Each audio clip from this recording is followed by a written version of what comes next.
السلام علیکم خواتین و حضرات، آپ تمام سننے والے سامعین کو HI اردو ٹی وی کی جانب سے خوش آمدید کہتے ہیں۔ آج کی اس ویڈیو میں ہم امام ابو حنیفہ رحمۃ اللہ علیہ کا ایک واقعہ بیان کریں گے۔ واقعہ کچھ یوں ہے کہ امام ابو حنیفہ رحمۃ اللہ علیہ کا ایک واقعہ ہے۔ ان کے زمانہ میں مہدی جو اموی خلیفہ تھا، اس کے دربار میں ایک دہریہ آیا جو خدا کی ذات سے انکار کرتا تھا۔ اس نے کہا، میں نہیں مانتا کہ خدا موجود ہے۔ یہ کائنات طبیعی رفتار سے خود ہی بنی ہے اور خود ہی چل رہی ہے۔ لوگ مر رہے ہیں اور پیدا ہو رہے ہیں۔ یہ سب ایک طبیعی کارخانہ ہے، کوئی بنانے والا نہیں ہے۔ یہ اس کا دعویٰ تھا اور اس نے چیلنج کیا تھا کہ مسلمانوں میں جو سب سے بڑا عالم ہو، اس کو میرے مقابلے میں لایا جائے تاکہ اس سے بحث کروں۔ اور لوگ غلطی میں مبتلا ہیں کہ اپنی طاقتوں کو خواہ مخواہ ایک غیبی طاقت کے تابع کر دیے ہیں جو سارے جہاں کو چلا رہی ہے۔ مزید ڈسکس کرنے سے پہلے اس ویڈیو کو لائک کریں، HI اردو ٹی وی کو سبسکرائب کریں اور ساتھ بیل آئیکن پر ضرور کلک کریں۔ اس زمانہ میں سب سے بڑے عالم امام ابو حنیفہ رحمۃ اللہ علیہ تھے۔ مہدی نے امام صاحب رحمۃ اللہ علیہ کے پاس ایک آدمی بھیجا۔ رات کا وقت تھا، رات ہی کو خلیفہ کا دربار منعقد ہوتا تھا۔ آدمی بھیجا کہ وہ آ کر اس دہریہ سے بحث کرے اور اسے سمجھائے اور راہ راست پر لائے۔ بغداد میں ایک بہت بڑا دریا ہے، اسے دجلہ کہتے ہیں۔ اس کے ایک جانب شاہی محلات تھے، ایک جانب شہر۔ تو امام ابو حنیفہ رحمۃ اللہ علیہ شہر میں رہتے تھے، اسی لیے انہیں دریا پار کر کے آنا پڑتا تھا۔ اس نے کہا، اصل میں دربار میں ایک دہریہ آ گیا ہے اور وہ دعویٰ کر رہا ہے کہ خدا کا وجود نہیں ہے، کائنات خود بخود چل رہی ہے، آپ کو مناظرہ کے لیے بلایا ہے۔ امام صاحب نے فرمایا، اچھا آپ جا کر کہتے ہیں کہ میں آ رہا ہوں۔ وہ آدمی واپس گیا اور کہا کہ امام صاحب رحمۃ اللہ علیہ کو میں نے خبر کر دی ہے اور آپ آنے والے ہیں۔ اب دربار لگا ہوا ہے، خلیفہ، امراء، وزراء بیٹھے ہوئے ہیں اور دہریہ بھی بیٹھا ہوا ہے۔ امام صاحب رحمۃ اللہ علیہ کا انتظار ہے مگر امام صاحب نہیں آ رہے۔ امام صاحب کی کوئی خبر ندارت دہریہ کی بن آئی۔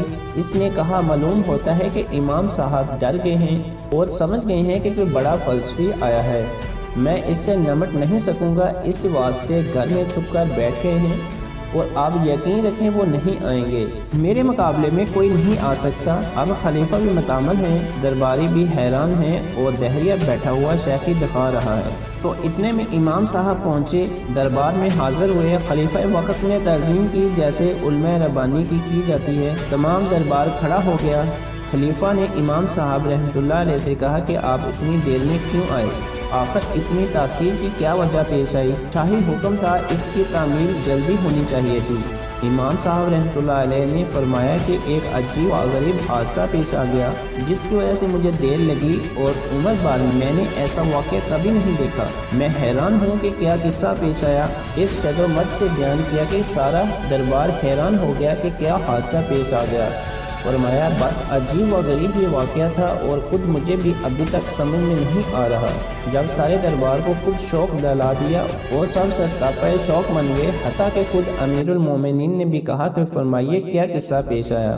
فرمایا، قصہ یہ پیش آیا کہ جب میں شاہی محل میں اترنے کے لیے چلا ہوں تو دریا بیچ میں تھا۔ دریا کے کنارے پر جو پہنچا تو اندھیری رات تھی، نہ کوئی ملا تھا نہ کشتی تھی، آنے کا کوئی رستہ نہ تھا۔ میں حیران تھا کہ دریا کو کس طرح پار کروں۔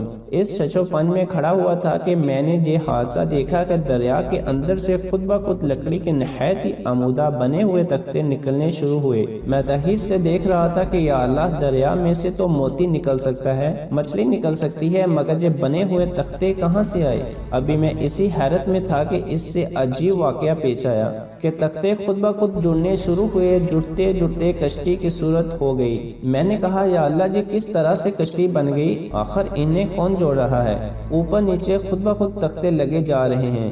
ابھی میں اسی حیرت میں تھا کہ دریا کے اندر سے لوہے کی کیلیں نکلنی شروع ہو گئی اور خود بخود اس کے اندر ٹھکنے لگیں اور جڑ جڑا کے بہترین قسم کی کشتی بن گئی۔ میں حیرت میں کہ یہ کیا ماجرا ہے۔ یہ تختے جو جڑے ہوئے تھے، ان کے درجوں سے پانی اندر گھس رہا تھا کہ دریا کے اندر سے خود بخود ایک روغن نکلنا شروع ہوا اور ان درجوں میں وہ بھرنا شروع ہوا جس سے پانی اندر گھسنا بند ہو گیا۔ ابھی میں اسی حیرت میں تھا کہ وہ کشتی خود بخود میری طرف بڑھنی شروع ہوئی اور کنارے پر آ کر ایسے جھک گئی گویا مجھے سوار کرنا چاہتی ہے۔ میں بھی بیٹھ گیا اور وہ خود بخود چلی اور مجھے لے کر روانہ ہو گئی اور کشتی دریا کے پانی کے مخالف شاہی محلات کی طرف چلنا شروع ہو گئی۔ میں حیران تھا کہ یا اللہ، آخر پانی کے بہاؤ کے خلاف کون اسے لے جا رہا ہے، یہاں تک کہ شاہی محل کے قریب کنارے پر پہنچ گئی اور آخر جھک کر پھر کنارے پر کھڑی ہو گئی۔ پھر میرے دیکھتے ہی دیکھتے وہ کشتی غائب بھی ہو گئی۔ گھنٹہ بھر اس کنارے اور گھنٹہ بھر اس کنارے سوچتا رہا کہ یہ کیا قصہ تھا، یہ ثانیہ جس کی وجہ سے کئی گھنٹے لگ گئے۔ اب تک سمجھ میں نہیں آیا کیا ماجرا تھا، اور میں امیر المومنین سے معافی چاہتا ہوں کہ مجھے آنے میں دیر ہو گئی۔ دہریہ نے کہا، امام صاحب، میں نے تو یہ سنا تھا کہ آپ بڑے عالم ہیں، بڑے دانش مند اور فاضل مند آدمی ہیں، مگر بچوں کی سی باتیں کر رہے ہیں۔ بھلا یہ ممکن ہے کہ پانی میں سے خود بخود تختے نکل آئیں، خود ہی جڑنے لگیں، خود ہی کیلیں ٹھک جائیں، خود ہی روغن لگ جائے اور خود آ کر کشتی اپنے آپ کو جگا دے؟ آپ اس بار بیٹھ لیں اور خود ہی لے کر چل دے۔ امام، آپ کا لقب ہے اور باتیں کر رہے ہیں آپ نادانوں اور بچوں جیسی، کوئی سمجھانے والا نہیں، خود ہی سمجھ گئی کہ مجھے شاہی محل اوپر جانا ہے۔ امام صاحب نے فرمایا کہ اچھا، یہ بات نادانی اور بے وقوفی کی ہے، بغیر چلانے والے کے چل نہ سکے اور بغیر کیلیں ٹھوکنے والے کے اس کی کیلیں ٹھوک نہ سکیں، اور یہ اتنا بڑا جہان جس کی چھت آسمان ہے، جس کا فرش زمین ہے، جس کی فضاؤں میں لاکھوں جانور ہیں، یہ خود بخود بن گیا، خود ہی چل رہا ہے۔ سورج بھی ہے، چاند بھی ہے، خود ہی چل رہے ہیں۔ یہ بھی عقل میں آنے والی بات ہے۔ ایک معمولی سی کشتی جسے انسان بنا سکتا ہے، یہ تو بغیر بنانے والے کے نہ بنے، تو تمہاری عقل بچوں جیسی ہے یا میری عقل بچوں جیسی؟ میں نادان ہوں یا تم نادان ہو؟ مناظرہ ختم ہو گیا اور بحث تمام ہو گئی۔ وہ دہریہ اپنا سا منہ لے کر واپس ہو گیا۔ اب کیا بحث کرے، جو اس کی بنیاد تھی وہ ساری کی ساری ختم ہو گئی۔ امید ہے کہ فرینڈز آپ کو آج کی یہ ویڈیو بہت اچھی لگی ہوگی۔ ویڈیو اچھی لگنے کی صورت میں اسے لائک کیجئے، اپنے دوستوں کے ساتھ شیئر کیجئے۔